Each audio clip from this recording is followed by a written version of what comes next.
जिसका नाम है समझने की कोशिश पूरी करना, फालतू की चीजें नहीं करना, दिमाग मत दौड़ाना इधर उधर, और पूरी उससे समझना है कि यही समझ आ जाए। तटीय मैदान, अगला टॉपिक हमारा तटीय मैदान, सी कोस्ट ऐसा बोल सकते हैं, आवाज नहीं होगी बिल्कुल। ये देखो तटीय मैदान यहाँ से कहाँ तक रहेगा, गुजरात, गुजरात के बाद ये गुजरात, गुजरात के बाद महाराष्ट्र, महाराष्ट्र के बाद गोवा, गोवा के बाद कर्नाटक और कर्नाटक के बाद केरल, केरल के बाद तमिलनाडु, तमिलनाडु के बाद आंध्र प्रदेश, उड़ीसा और पश्चिम बंगाल। एक क्वेश्चन और क्लियर हो गया कि समुद्री सीमा कितने राज्यों से लगती है? नो। वो भी क्वेश्चन क्लियर हो गया। अगली बात देखो, ये मैदान जो होते हैं ना, इन मैदानों की ऊंचाई ज्यादा होती है, इस वाले साइड की लगभग 1000 से 1200 मीटर। यहां पर नदियां होती है, जैसे स्वर्णरेखा नदी, जैसे गोदावरी, जैसे कृष्णा और जैसे कावेरी। तो नदियां होगी तो मैदान होंगे, तो इधर मैदान है तो इधर क्या होगी, चौड़ाई ज्यादा होगी। ये लगभग 1600 किलोमीटर लंबा है और ये चौड़ाई ज्यादा वाला है, इसकी ऊंचाई ज्यादा है और उसकी चौड़ाई ज्यादा है। पहली बात क्लियर। अब दूसरी बात अपन करते हैं, दूसरी बात, ये गुजरात, यहां बोलते कच्छ, कच्छ का रण, व्हाइट रण, कच्छ का रण, ठीक है। कच्छ से मुंबई ले लो, कच्छ से मुंबई ले लो, इसे बोलते हैं कच्छ का तट, सौराष्ट्र का तट, गुजरात का, कभी नहीं पूछता। मुंबई से गोवा, इसे बोलते हैं कोंकण तट, सबसे ज्यादा यही पूछा जाता है। मुंबई से गोवा कोंकण तट सबसे ज्यादा। और भी जानना है तो यहाँ भाषा बोली जाती है गोवा में कोंकणी, कोंकणी भाषा, लगभग 720 किलोमीटर लंबा है, ठीक है। गोवा से कर्नाटक, कर्नाटक तो क्या बोलूं, न्यू मंगलोर, ये मंगलोर, न्यू मंगलोर तट कर्नाटक। कर्नाटक से केरल, मालाबार तट, मालाबार। फिर रिपीट कर रही हूं, कच्छ का तट गुजरात, महाराष्ट्र से गोवा कोंकण तट, गोवा से कर्नाटक न्यू मंगलोर तट, कर्नाटक से केरल मालाबार तट। कौन सा, मालाबार। अब जो सबसे ज्यादा क्वेश्चन आता है वो ये कोंकण से लेकर यहां तक, ये ऐसे, ये बिल्कुल ऐसे ऐसे, और इसे बोलते कोरोमंडल तट। क्या बोलेंगे बच्चों, कोरोमंडल तट। अगर एक क्वेश्चन सुना हो कि लौटता हुआ मानसून कहां वर्षा करता है, तो कोरोमंडल के तट पर ही वर्षा करता है। सबसे ज्यादा बार पूछा गया है कोरोमंडल, तमिलनाडु, कहां से, कोंकण से तमिलनाडु, कोंकण से तमिलनाडु, गोवा से तमिलनाडु, गोवा से तमिलनाडु, ठीक है। ये आपका है उत्कल तट, उड़ीसा में उत्कल तट। वंदे मातरम गाते हैं, राष्ट्रीय गान गाते हैं, तब आता है विंध्य हिमाचल यमुना गंगा ऊंचल चलित तरंगा, पंजाब सिंध गुजरात मराठा द्राविड़ उच्चतल बंगे। तो ये उत्कल, उत्कल तट उड़ीसा। फिर उत्तरी सरकार तट, ये उत्तरी सरकार तट, और उत्तरी सरकार तट कहां होएगा, आंध्र प्रदेश में, लगभग विशाखापट्टनम के आसपास। और ये आपका हो गया तटीय मैदान पूरा। अभी और बात की,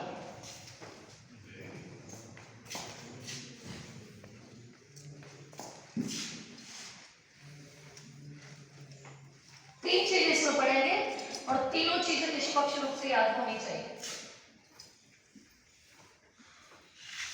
ये पूर्वी घाट बच्चों, कौन सा? पूर्वी घाट। ये कौन सा घाट? पश्चिमी घाट। ठीक है, पूर्वी घाट, पश्चिमी घाट। ये पूर्वी घाट और ये पश्चिमी घाट जहां मिलते हैं वहां होते हैं नीलगिरी पर्वत। कौन सा पर्वत? नीलगिरी पर्वत। स्टेट आपको बताना है तो आप बताइए। कर्नाटक नहीं बोलो आप, केरल और तमिलनाडु। कर्नाटक, केरल और तमिलनाडु, तीन स्टेट में नीलगिरी पर्वत, नीले पर्वत, ब्लू माउंटेन, ये तीनों जगह पाए जाते हैं। जिंदगी में देखना हो तो इस खूबसूरती को जाकर देखना, आनंद की अनुभूति अलग हो जाएगी। ये कर्नाटक और केरल, इस केरल में किस जगह पर एक पहाड़ियों की श्रृंखला है जिसे कहते हैं अन्नामलाई की पहाड़ियां। अन्नामलाई की पहाड़ियां, इस अन्नामलाई की पहाड़ियों में सबसे ऊंची चोटी है अन्नईमुडई। अन्नईमुडई की हाइट कितनी है? 2697 मीटर और यह दक्षिणी भारत की सबसे ऊंची चोटी, दक्षिण भारत की सबसे ऊंची चोटी कौन सी है? अन्नामुडई। आराम से यहां पर इस तरह से शांत घाटी है, शांत घाटी, साइलेंट वैली, जैव विविधता वाला क्षेत्र, जैव विविधता वाला क्षेत्र, द प्लेस ऑफ बायोडाइवर्सिटी, ये यहाँ पर है। यहाँ पर इस तरह से है पलानी की पहाड़ियां, पलानी की पहाड़ियां, किसकी पहाड़ियां? पलानी की पहाड़ियां। यहाँ पर इस तरह से यूं जा रही है, वो आपकी है इलायची की पहाड़ियां, इसकी है इलायची की पहाड़ियां। अब केरल में होता क्या क्या है ये भी देख लो। केरल में रब करे तुझको भी प्यार, ना पढ़ने आए हो कि प्यार करने आए हो? रब करे तुझको भी याद हो जाए, याद रब करे तो रबड़ कहाँ है? केरल में। रबड़ कहाँ है? केरल में। देखो क्या क्या होता है यहाँ केरल में। रबड़ हो गया, सुपारी हो गई, काली मिर्च हो गई, नारियल हो गया, सिंकोना हो गया, तेज पत्ता हो गया,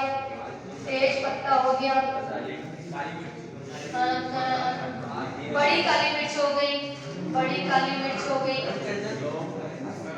लौंग हो गया, कॉफी हो गया, चाय हो गई। बच्चों जितने भी मसाले वाले पदार्थ हैं सब इसी में क्यों मिलेंगे? वो मध्य रेखा के नजदीक है, उष्णकटिबंधीय क्षेत्र है, गर्म क्षेत्र है, तो गर्म चीजें ही मिलेगी।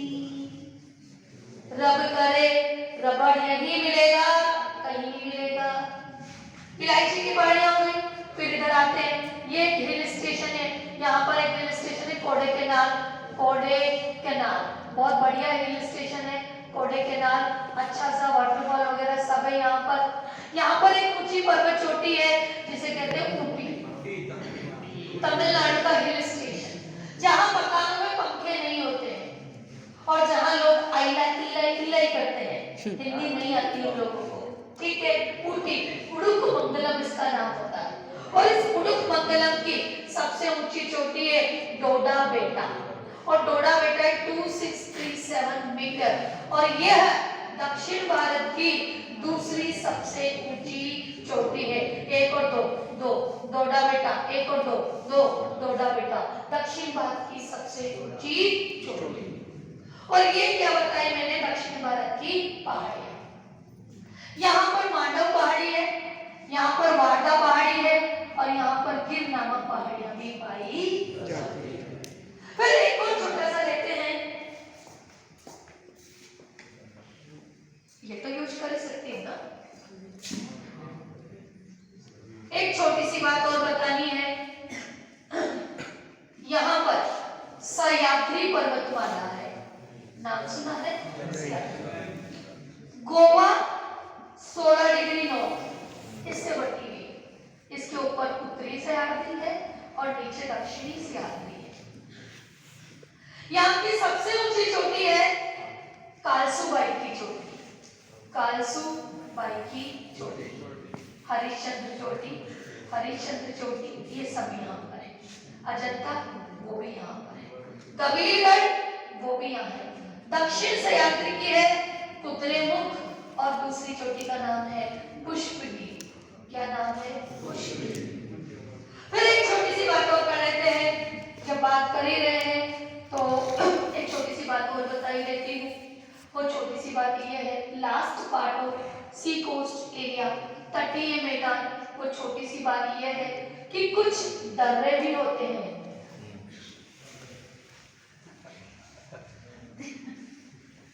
कुछ दर्रे भी होते हैं, बालीघाट,